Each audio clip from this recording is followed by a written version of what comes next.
Area में dump किया गया था और वहाँ उसकी साइड थी और ख्याल ये था कि वो पाकिस्तान को उससे डराया जाएगा।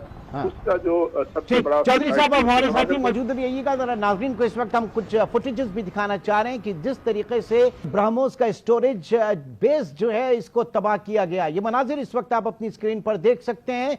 रात सुबह की फटने वाली थी, उससे पहले ये तमाम हमले जो हुए हैं और आप देख रहे हैं कि सुनसान ये पूरा इलाका है और ये वही बेस है जहां से पाकिस्तान के खिलाफ जो है शरपसंदाना कार्रवाइयां भारत की तरफ से की जा रही थी, जिसका भरपूर जवाब इस स्टोरेज बेस को तबाह करके दिया गया पाकिस्तान की अफवाज की तरफ से।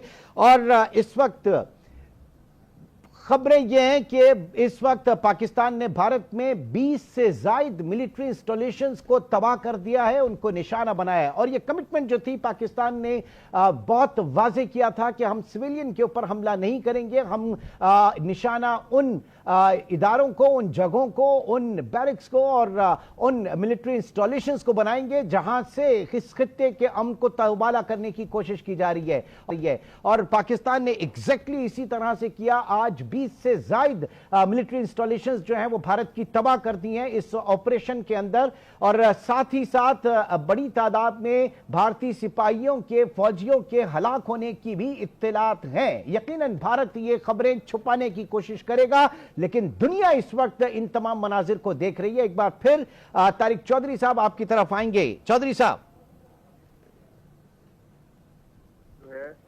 भारत की जो मिलिट्री इंस्टॉलेशन है, खास तौर पर जो गुजरात से लेकर पंजाब तक फैली हुई हैं, जिनमें उधमपुर और जो पठानकोट एयर बेस है, जहाँ से खास तौर पर पाकिस्तान पर हमले किए गए और फिर अपने मुल्क के अपनी एक रियासत सुबह पंजाब पर हमला किया गया, उसके अमृतसर शहर पर हमला किया गया।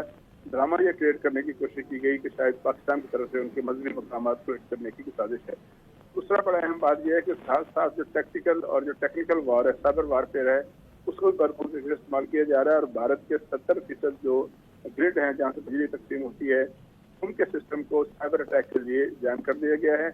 और इस सब के साथ साथ जो है मैसेज दिया गया है भारत की जो क़यादत है उसको, पाकिस्तान की क़यादत की जानिब से, कि अगर भारत ने इससे आगे जाने की कोशिश की तो फिर जो टारगेट हैं वो इस वक्त जो टारगेट है ये नहीं रहेंगे, बल्कि टारगेट इससे ज़्यादा हाई होंगे, इससे ज़्यादा हाई वैल्यू टारगेट्स को हिट किया जाएगा। और वो टारगेट जो हैं वो भारत के इकोनॉमिक जो इंटरेस्ट हैं वो होंगे। तो अब भारत के लिए मौका है एक मरतबा फिर स्ट्रेंथ का मुजाहरा करे, मुज़ाकरात के मेज पर आए, हक़ाइक़ को तस्लीम करे और पहलगाम का वाक़या अगर दहशतगर्दी ज़ाहिर हुई है उसकी तहकीकात के लिए तैयार हो जाए। अगर अब उसने इससे ज़्यादा आगे बढ़ने की कोशिश की, फिर अभी तो बहुत छोटा लेवल है, पाकिस्तान की तरफ से अभी भी उन मकामात को निशाना बनाया गया है जहाँ से पाकिस्तान पर फार आया है।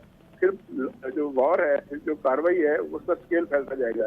इस वक्त पाकिस्तान की जो फिजाइया है उसके शाहीन भी फिजाओं में मौजूद हैं और जो फतेह मिसाइल है उसको बाकायदा तौर पर जो मोबाइल लॉन्चिंग पैड हैं, जो ज़मीनी लॉन्चिंग पैड हैं, उनके जरिए फायर किया जा रहा है, फायर किया गया है। और ये सारे मकामात जहाँ ब्रह्मोस है या जहाँ वो मकामात हैं गुजरात, जो कि मोदी जी की अपनी रियासत है, जहाँ वो 3 दफ़ा चीफ